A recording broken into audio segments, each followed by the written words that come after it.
A pleasant good evening and welcome to SAT TV's Channel 9 Evening News. I'm your presenter, Larry LaRoque. Thank you for joining us. Among the major developments, one man lucky to be alive after his truck ran over a cliff. Grenada PM can be re-elected, says Chief of Staff. Emergency plan to eradicate polio has been launched. Dominican women training for football festival in Guadeloupe. Details of these and other stories after the break.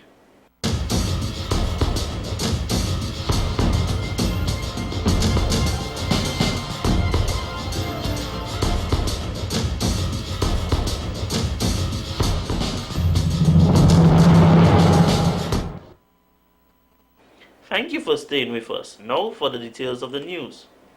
The Dominica Manufacturer Association (DMA) is asking Dominicans to take a hard look at what we consume, what we can produce, and simply appreciate what Dominica has to offer.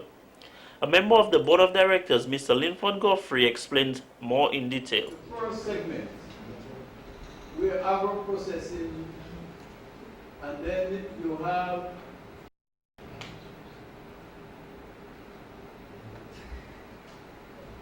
take this here and transfer it across.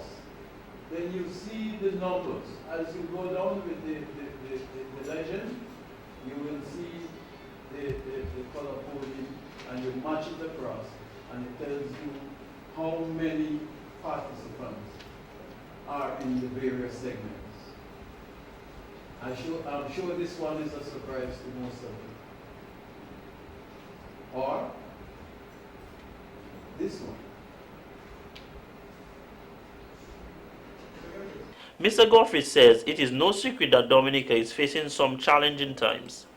He mentioned certain areas and aspects that need a lot of attention as agro-processing, essential oils, building materials, bakeries, garments, beverages, arts and craft, dairy products and ice cream, and miscellaneous items. We meet today at a time when the world's economy is in crisis, at a time when developed countries such as Greece are struggling to survive, when the tourism sector in Dominica, particularly those who depend on the cruise ship industry, is being battered with a 6-month drought, at a time when we are importing more than over $600 million worth of goods into Dominica, and we are exporting just about 80 million. Chief Executive Officer of the Dominica INSP Port Authority, Mr. Benoit Badwell, says, even if we as citizens close an eye to the harsh reality, we are all aware of the economic challenges that Dominica face. Lots of people have introduced it to do like that product. I'm not here to advertise the product per se, Mr. Godfrey. But the issue here is spring water and the quality of our spring water, given where it comes from, is a product that sells itself. And I have been able to talk to persons, but one of the things I would like to say to our manufacturers here is that you need to look deep within, because Dominica, in terms of cruise ships, we get well over 400,000 passengers a year. 20 students from Martinique have just completed a 2-day education program in Dominica where they had to learn a subject entirely in English. Ms. Alex Coffey Montenegro, who is an English teacher based in Martinique at the Collège Petit Menoir, came to Dominica for the program with 4 teachers from the secondary school, explains the program. 20 students who, apart from the normal English classes in Martinique, have benefited for the last 2 years of 2 extra hours a week of English. The objective of these 2 extra hours is to get the students, when they do their baccalaureate program, to pass one of the subjects in English. The objective is to get them to do history or geography, maths, science, physics. That subject would be sat in English. So to help to prepare them for that program, we bring them to Dominica and have them sit in classes. Ms. Montenegro says that this has been going on for the past 3 years and she is very happy that the Goodwill Secondary School accommodated the students. So our students sit in classes and that gives them the opportunity to hear in a real life situation, maths in English, history and geography in English, all the subjects that they would most likely do during their baccalaureate program. So we are here for 1 week, and during this 1 week the students will be going to school in the morning, and in the afternoons we take them obviously to visit the island. We arrived on Monday. The students also had to do something cultural, which was a dance they produced from Martinique while witnessing cultural dances from Dominica. The students also got to visit a number of Dominica's sites such as the Emerald Pool and also the Calinago territory, amongst others. Mrs. Montenegro says this is something that she would like to continue in the future with as many of her students possible so they can witness Dominica's natural beauty while on the island. Ms. Milia Carmen, who is the teacher in charge of discipline at the school, says this is a very important program for the students to participate in for their education. We come here in order to help them to improve their English, so they will participate in different disciplines like history, and they will be able to practice English. Information technology teacher Mr. Francois Sacron pointed out that it is very important that the students are familiar with the English language. In Dominica, students try to improve their English, but I've discovered, like I see this country, because we think it's people in Dominica respect nature, and is very important in the world to respect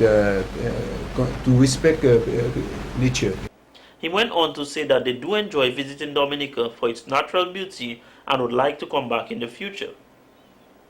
The Guadeloupe, Saint-Sauveur and Petite Soufrière communities has added a new activity to their Fête Isidore celebration this year. Parliamentary representative for the Cassibus constituency, Mr. Johnson Drigo, says that this initiative was a positive one as it promotes progress in the communities. A panel discussion was held at the Saint-Sauveur Primary School under the theme Reviving the Agriculture Sector, Challenges and Opportunities. On the panel was a farmer from the area who listed some of the challenges faced in the agricultural district. These included lack of proper markets, feeder roads, costly inputs, and financial support.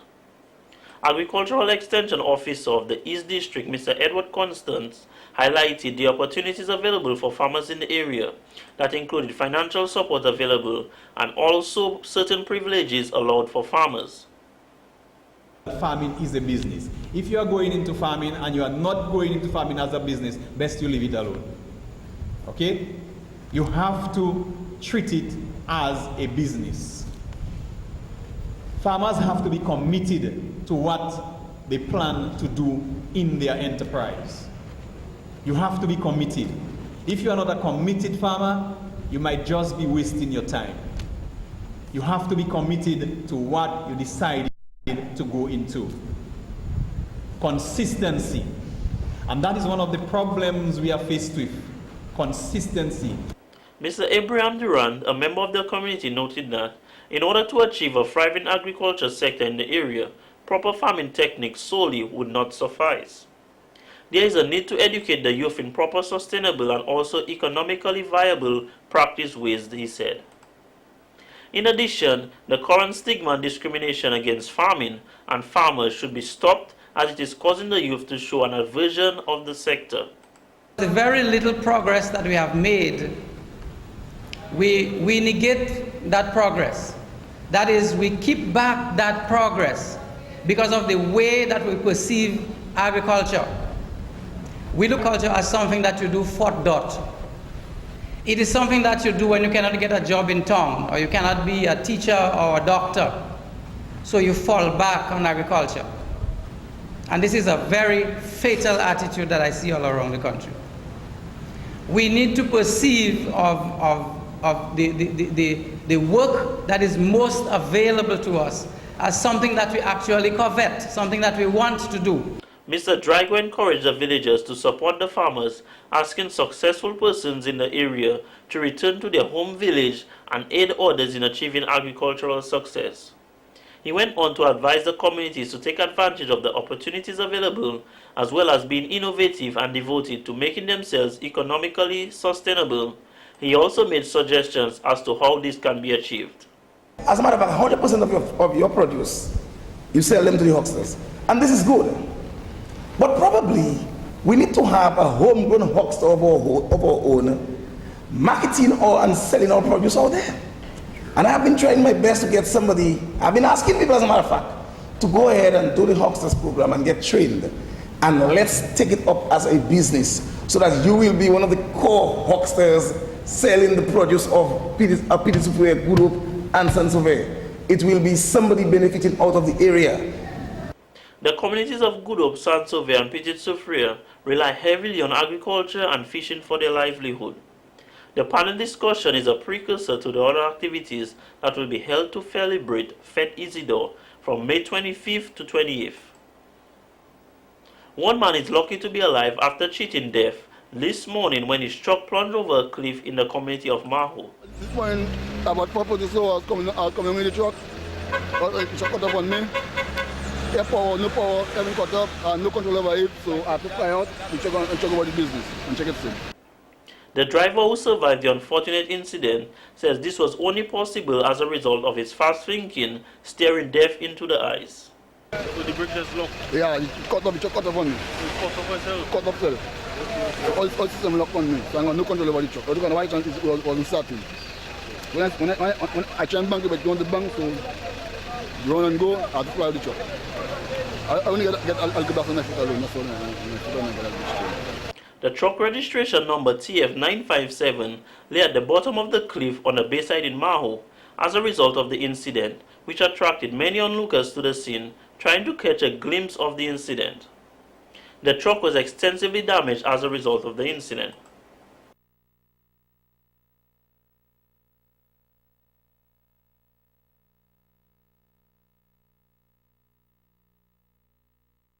In related news, a call has been sounded to all motorists to exercise caution when driving and to ensure that it is safe to overtake to prevent collisions. The call came from Police Public Relations Officer Inspector John Carbon following a freak accident on the Canefield Highway on Wednesday, May 23rd at about 4 p.m. The driver of PM 222 was traveling in a northerly direction and having overtaken vehicle registration number PE062, lost control and collided with vehicle registration number 85, which was traveling in the opposite direction. Upon the impact, the driver of vehicle registration number 85 lost control and collided with vehicle registration number PE062. All vehicles were extensively damaged. 2 individuals were admitted to the Princess Margaret Hospital as a result of injuries they suffered from the incident, where they were treated and discharged. Many persons were amazed at the level of destruction which all vehicles suffered. The incident also caused a backlog of traffic as debris was scattered on the highway and many onlookers stopped to have a closer look at the incident. Vendors in the community of Wharton Waven were all smiles as they received paying compliments of the Discover Dominica Authority, DDA, for a makeover of their vending stalls. This was done as part of the celebration of Tourism Awareness Month, which is being celebrated throughout the month of May. Marketing Executive Officer at the Discover Dominica Authority, Ms. Samantha Smith, says this is one of the beautification and cleanup campaigns they will be embarking on, as tourism is everybody's business. Our paint really is donated. What we do is that also during Tourism Awareness Month, we do have a paint-a-thon where we paint various houses in the Roseau area. So what we did, the balance from what was last year, we figure the best thing to do is to utilize it within a community. So we decided to use the balance from the paint-a-thon last year to do the stalls this year. We will again be doing the paint-a-thon, which will be on the 2nd and 3rd of June. And then we would have new paint, which is sponsored by one of the paint companies. Ms. Smith said that after speaking with the Wharton Waven Development Community and the Vendors Association about the project, the villagers were very excited and eager to go ahead with the project. She pointed out that the community was chosen on a need basis so it was selected to have something done to brighten up the vending stalls for when tourists visit. At the end of today, we hope that there will be 12 stalls painted. Some of them do have to be primed. So as you can see at the back, there's some persons that are priming some of their stalls because they've never been painted before. Others that have been painted, we are trying to give them a fresh look. So either a different color or to basically to brighten it up a bit. So that's what we're doing today. We're so pleased that the vendors have come out and they're really excited about it. We thank God that the rain held up, so we're able to do the project. And as soon as we get, everybody now has their paint and everybody's painting, so we hope that by the end of today that we will have some good looking stalls so that when the visitors visit it will be something, a good appearance. One of the vendors, Ms. Gloria Damier, says that she truly appreciates the management and staff of the DDA for coming up with this painting project. When the tourism season is on, we would appreciate that we get a lot more tourists from the cruise ship, to come up to our area and then to allow them to, at least to encourage them to shop in our area. We would appreciate that. So how did the idea come about to initially open up your stall in the area? Well, I have been self-employed for almost all my life, so somebody brought up the idea, they started it, and they said it was a good initiative, and others continued until quite many of us are here now. And it's good. We can make our livelihood from it when the season is flowing properly. We make a good livelihood. But right now, we know we're on a halt. So we have to relax and see what happens for the next season.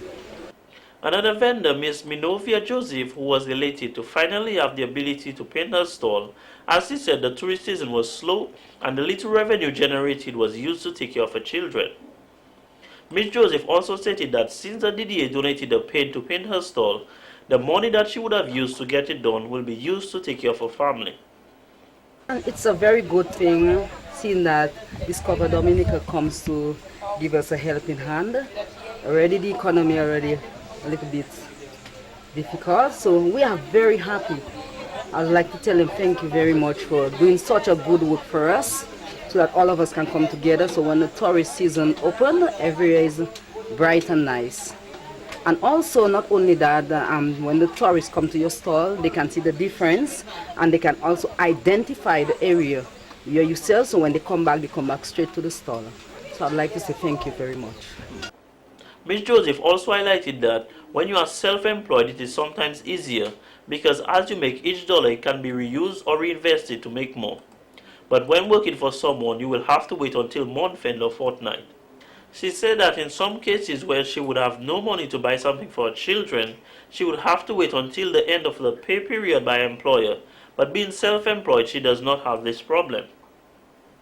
The art scene in Dominica now boasts a new flavor as 21-year-old Ray Francis presents his unique style of art in his art exhibit at Tiffany's Gallery. The young man, who has been painting since leaving high school almost 3 years ago, said that he has been pursuing his dream in art actively and is proud to present this display of his work to the public. Well, I came up with a film actually. It's called Adapt or Count Shape. It's kind of quirky. It takes a bit of time to think of it actually, but it's like you need to adapt or like counting shape, you need one slip with count shape, so you need to adapt, or if not you will just get left behind. So the series has to do with your emotions and like living life through only a certain amount of emotions, and you're not moving on, so you're kind of like being trapped. So you don't need to like forget about some stuff and just move on and adapt. Mr. Francis received no formal training in art, but fueled by his passion, developed his skill and fine-tuned his art into the success it is today. His work is unlike what locals are used to, as it does not portray local scenes and Dominica's breathtaking landscape. His work focuses on surrealism, a thought-provoking art form that targets social issues and human emotion with abstract creations on canvas. Well, actually, I get my inspiration from actually just life in general, actually, not just Dominica, just experiences and seeing things happening around me and try to express it in actually my own way. So, not really cultural or coming from an African background, it's just seeing everything fast-paced, and it just interests me, and I want to display it and bring it out in my own way and my own terms. So, yeah. On display and also on sale at Tiffany's Art Gallery in Canefield are some of his paintings, sculptures, and also pencil drawings. Mr. Francis is hopeful that the public will respond positively to his creations. I like them to just have an open mind to that actually, and just be open to the concept and see something new, and it's a bit thought-provoking, so you could just think about it. You know, it may be interesting, it may be scary a bit, but it's just something new to look at, something refreshing to the eyes, and I think they should will actually enjoy it, having a look at it. Dominicans can look forward to the ultimate hair cosmetic and body art show dubbed the Yarn at Runway Show that will take place on Saturday, June 9th at the Arak House of Culture. On display will be Dominica's talented hairstylists, tattoo artists, barbers, nail technicians, and various boutiques will display their best and hottest fashion. Organizer of the event, Ms. Nikisha Yearwood, believes that this will be a momentous venture. This event is called the Hair and Art Runway Show. It's targeting all salons, barbers, nail technicians, tattoo artists, and boutiques. No, it is not a competition. It's to show off your talent. It's advertisement and enjoyment for your business. We do have a competition though. This competition is, we have 2 nail technicians who will be battling in front of everybody on the stage. Ms. Yearwood says all salons, barbers, nail technicians, tattoo artists, and boutiques are invited to show off their talents. She added that this is not a competition, but an advertisement and a fun event for the public and businesses. We have other participants and will be taking part in the show. Under the heading of the barbers, the salon, the nail technician, the tattoo artists, and the boutiques. Everybody will have at least between 3 and 5 models. Now, it is absolutely free to register. The registration is absolutely free. In addition, she mentioned that preparations for the show have been difficult in some ways due to lack of interest from certain people. However, most are supportive. She said her family, friends, and the participants have been very supportive as well as sponsors. Ms. Yearwood says it was always a dream to own a hair salon and display her hair show, and interest in hairdressing has really developed over the years. We have other participants and will be taking part in the show. Under the heading of the barbers, the salon, the nail technician, the tattoo artists, and the boutiques. Everybody will have at least between 3 and 5 models.